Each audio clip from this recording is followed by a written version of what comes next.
lain yang selama 3 tahun itu juga selesai. Kalau enggak, nanti daerah persiapannya ada indikator-indikator banyak. Kalau nilainya di bawah passing grade, dikembalikan kepada ajalnya. Dikembalikan kepada asalnya. Habitat dicabut. Baik domestik. Ya, jadi seperti itu. Jadi tujuannya kan pemekaran mensejahterakan. Jadi supaya jangan jadi kita perhatian terus sama birokrasi, kelamaan, terus nanti level pembangunan turun, level kesejahteraan turun gitu. Ini ilmu yang diajarkan Pak Nas dulu di IP. Namanya otonomi daerah yang mensejahterakan. Nah, itu gunanya. Jadi tahapannya seperti itu. Nah, tahapan Kota Melabuh ini kan baru tahap usulan, inisiasi. Inisiasi.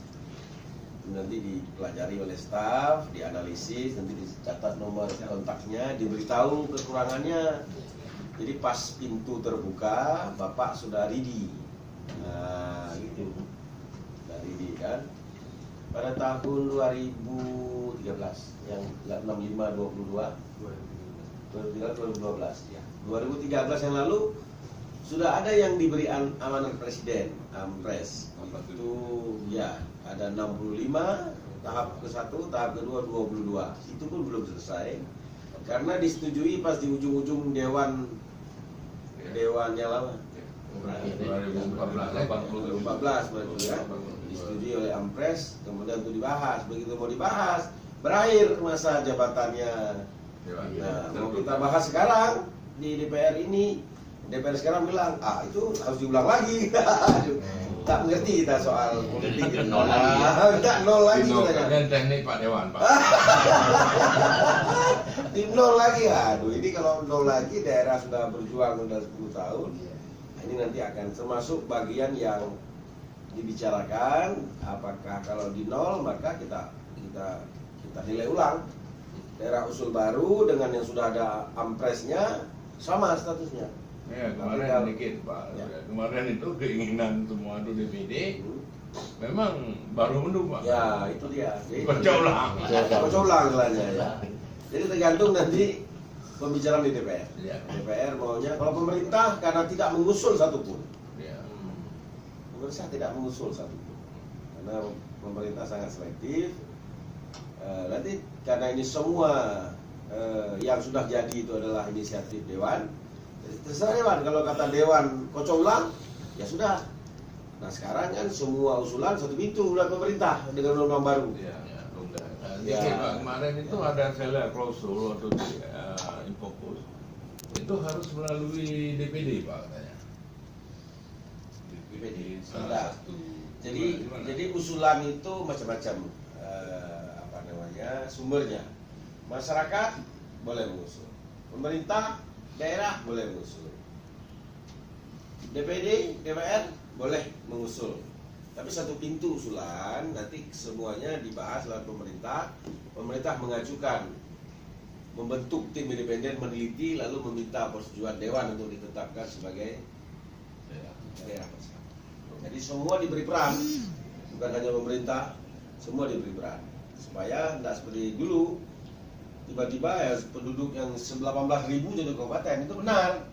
Karena pemerintah di fait accompli ya, dipaksa untuk setuju.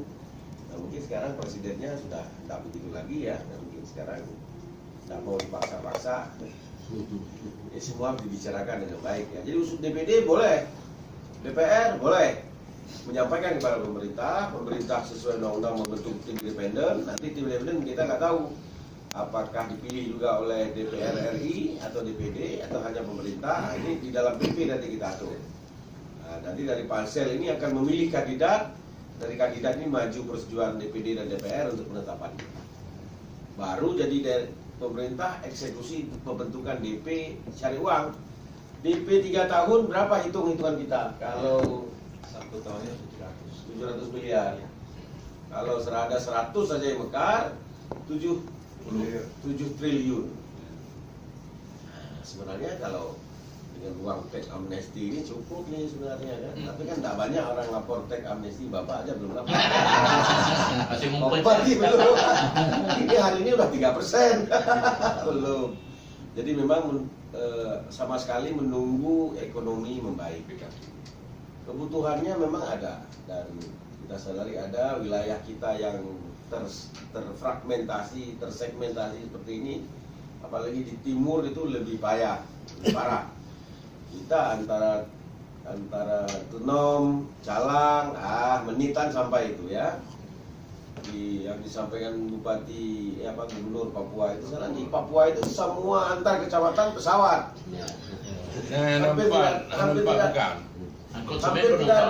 Hampir tidak ada guna Bupati kalau semua itu terpisah-pisah, apa gunanya?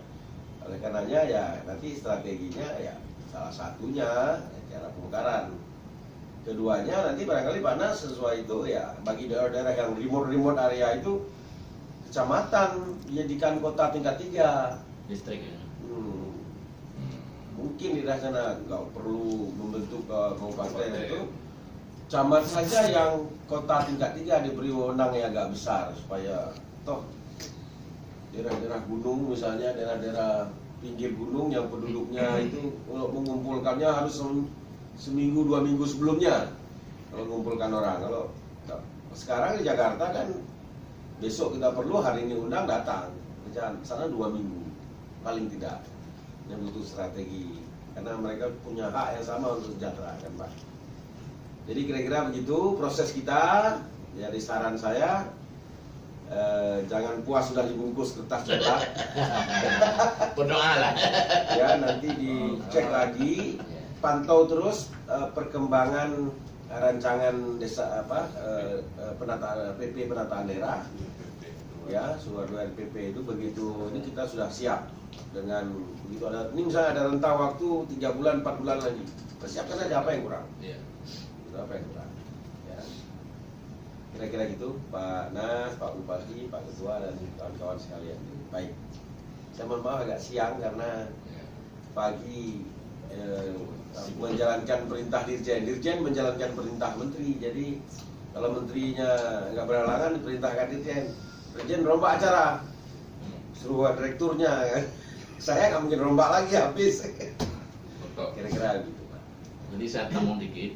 Ini Pak Staf Rizal ini adalah dari BDN IIP. Jadi maaf bukan berarti menyombongkan beliau, memang yang kesini ini untuk popotinya BDN. Memang orang terpilih. Dia biasa orang terpilih di sini, maaf ya. Di luar saya, ya. Di luar saya tidak tersia-siakan. Maka kita di samping beliau berhasil, kita bangga dan kita berdoakan semoga beliau menjadi menjadi lokomotif buat Aceh, buat kita. Ini bukan KKN Pak ya, tapi ini doa. Iya, aku lahir. Dalam periode ini. Saling mendoakan. Saya kira itu Pak, biar teman-teman tahu. Ya dulu saya sekarang bangga sebagai lokomotif lahirnya Sumsalam, lokomotif lahirnya Pidijaya. Saya sehari sebelum tsunami, saya mengontrol Pidijaya ke sana. Pas balik ke Jakarta tsunami. Ini seperti contoh, Pak Haji juga dari Padang ke sini, Pak Rias juga dari Makassar ke sini. Jadi orang itu pada umumnya tidak sia-siakan, memang sudah ada ya. Jadi ini disaring bagaimanapun kita doakan, mesti masuk dalam saringan ya. Pokoknya cita-citanya satu, Aceh majulah. Saya kadang-kadang ini udah di luar konteks pemekaran ya, kadang-kadang